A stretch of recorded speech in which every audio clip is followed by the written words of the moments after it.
சரவணா, எதுக்காக அப்படி பேசுன? ஏற்கனவே ஈஸ்வரி உன் மேல கோவத்துல தான் இருக்கா. இதுல நீ இப்படி பேசினா அந்த கோவம் எப்படி சரியா போகும்?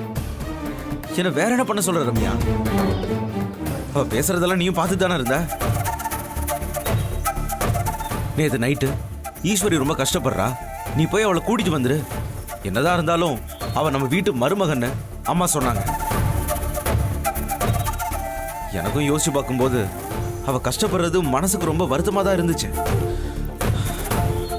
ரொம்ப வசதியா வாழ்ந்த குடும்பம் அவளோடது.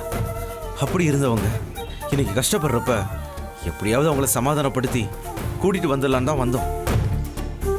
ஆனா அவ என்ன சொன்னா பாத்தியா? நீ சொல்லி கொடுத்துதான் நான் அவகிட்ட சமாதானம் பேச வந்தேங்கிறான். இப்படி பேசுறவகிட்ட நான் வேற எப்படி பேசணும் சொல்லு?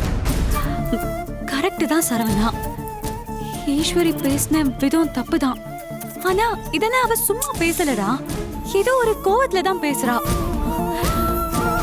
கோவம் சில நேரம் நம்ம கண்ணை மறைச்சிரும்.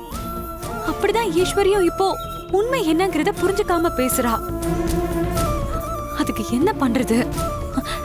நீதான் வாய்ப்பு கிடைக்கும் போது அவகிட்ட எடுத்து சொல்லி புரிய வைக்கணும். எனக்கு என்னவோ அதுக்கு வாய்ப்பே இல்லைன்னு தோணுது ரம்யா.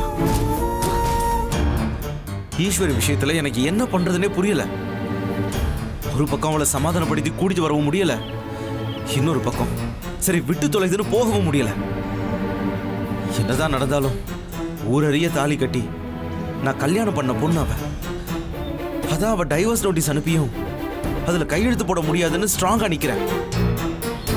ஆனா நானும் மனுஷன் தானே ரம்யா, எனக்கும் கோபம் வரும்ல. உன்னை என்னையும் சேர்த்து வச்சு அவ தப்பா பேசிட்டு இருந்தா எப்படி என்னால ஈஸியா எடுத்துக்க முடியும்?